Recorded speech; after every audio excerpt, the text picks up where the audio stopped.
Hi guys, my name is Abi Spears, and here are 10 ball drills that will help you improve your tennis game.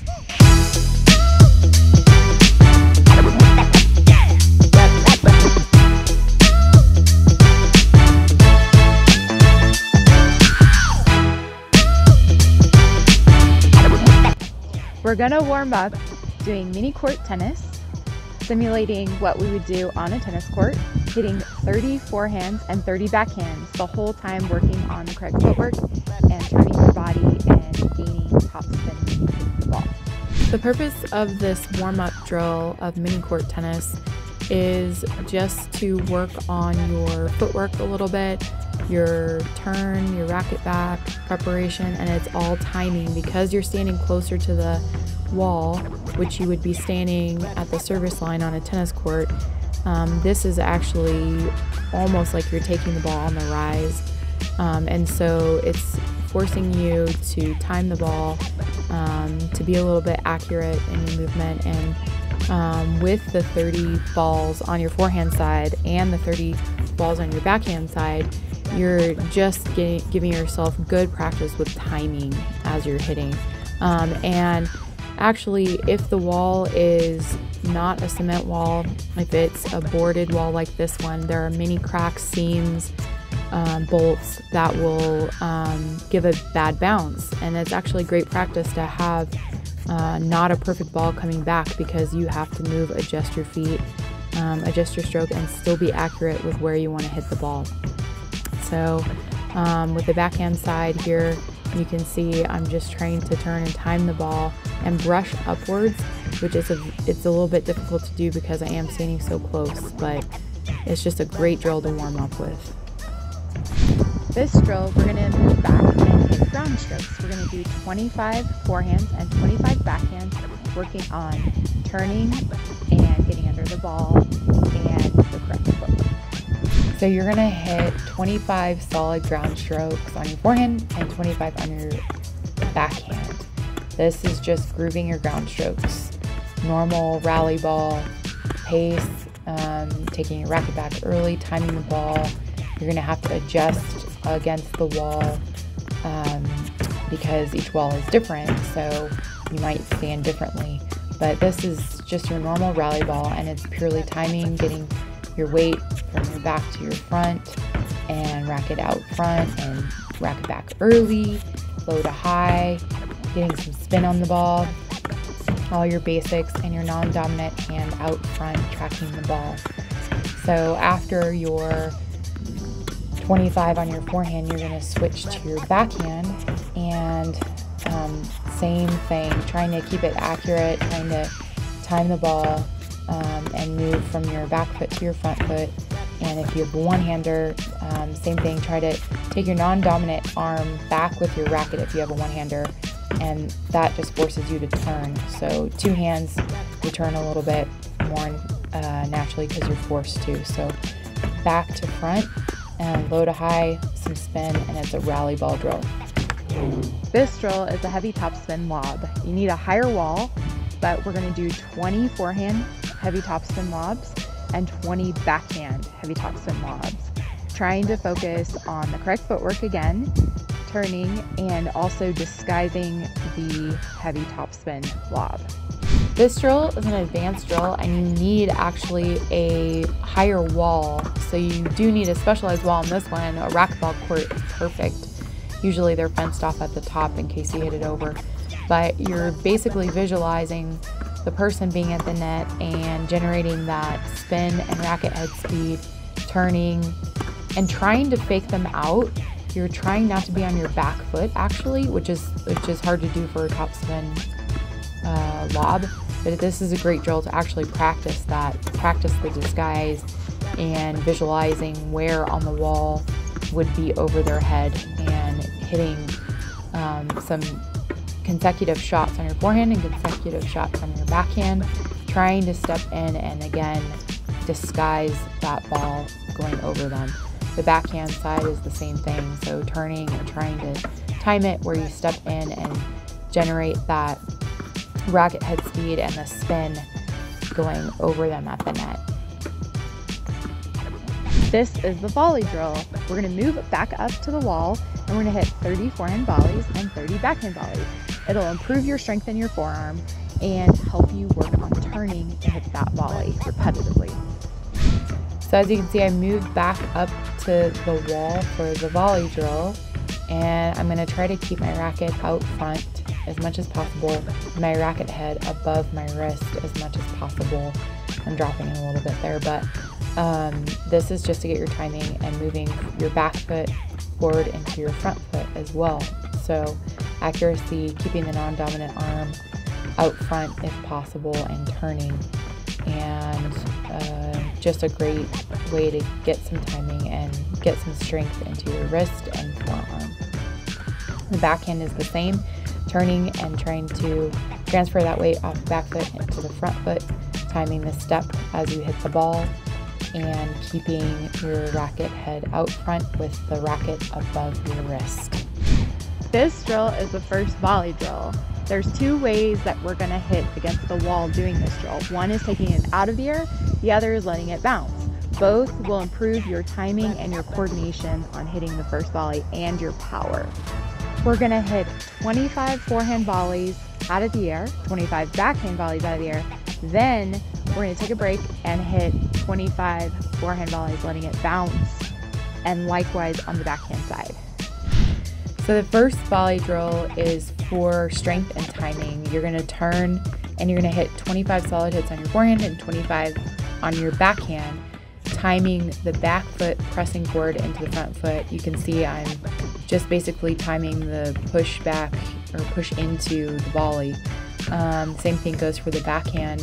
You want your racket head locked and the racket face above your wrist as much as possible, and just working on that timing and strength. And if it's a challenge going too far back, then you can move forward, or if it's too easy, move backwards, because you do want to work on the strength because it is a first volley. So this is a continuation of the first volley, and it's a half volley essentially. So you want to back up so that you can time the ball kind of coming down at your feet as if it's a first volley or half volley. That's difficult.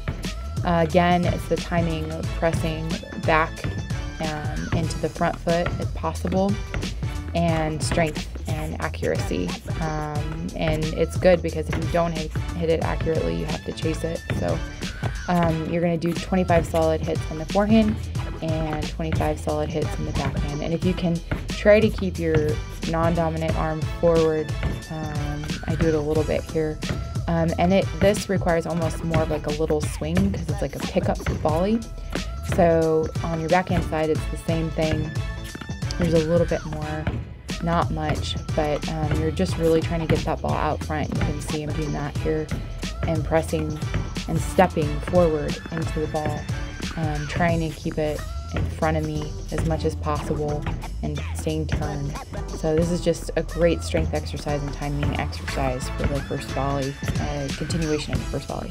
For this drill, we're going to move back and we're going to hit 30 solid backhand slices, working on turning, stepping in to the ball, and this will improve your strength and your coordination.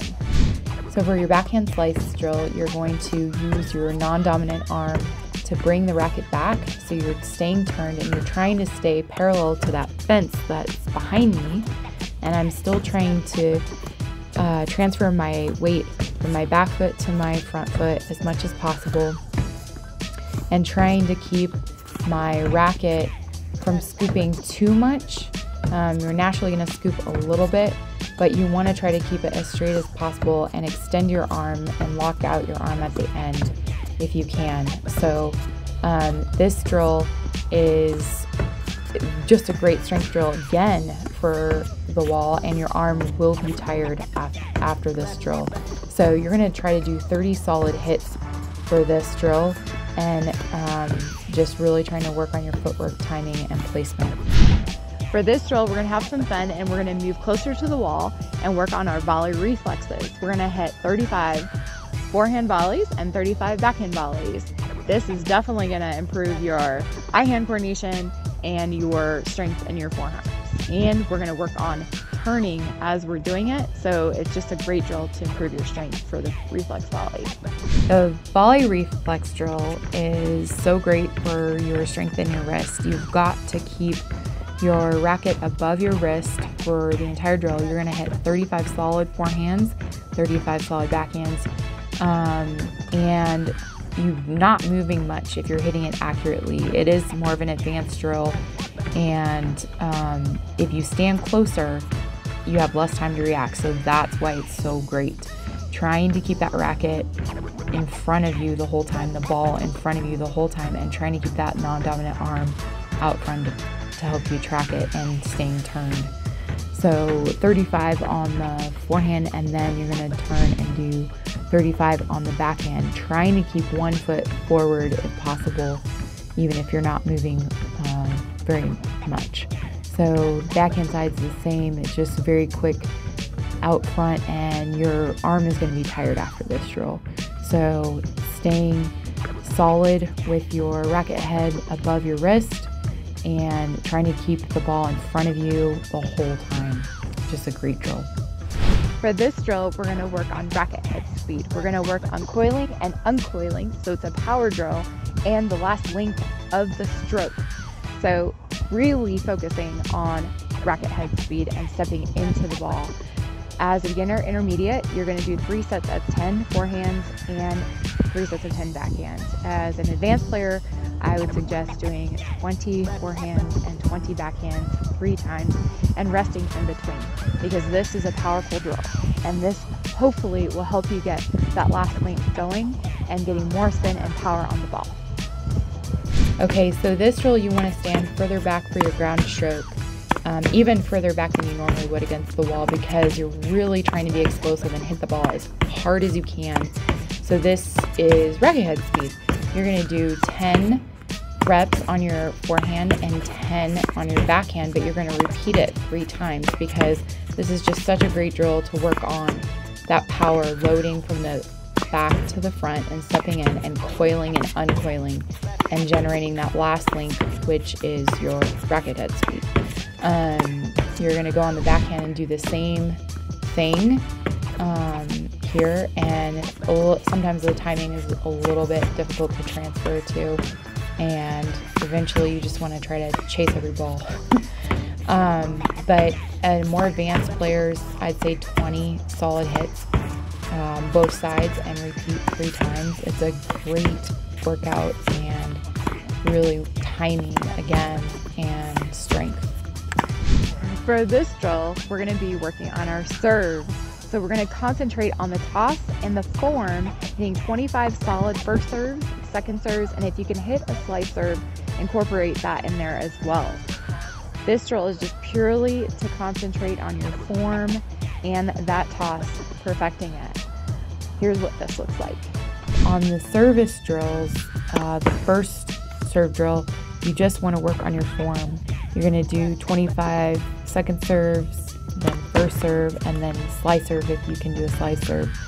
I'm going a little bit faster here, but you want to take your time, as if, or even more exaggerated when you're playing a match. Really concentrate on that toss being accurate, really concentrating on the coil of your body and uncoiling, and concentrating on loading of the legs. I'm not pushing off very much right here, but second serves first, and then warm up from there to the first serve, and then slice serve if you can. This drill is serve and second ball. You're going to do 10 good reps and work on your second hit after the first serve. It's going to come off very fast if it's a first serve that you're hitting, as if they're punishing your second serve. So you can hit a second serve as well, but you're working on your form and you're working on getting that racket back very quickly, because it's upon you pretty quick, and turning right away and then stepping into the ball and getting it out front. This is a great drill to work on that second ball, and almost a reaction drill from the baseline.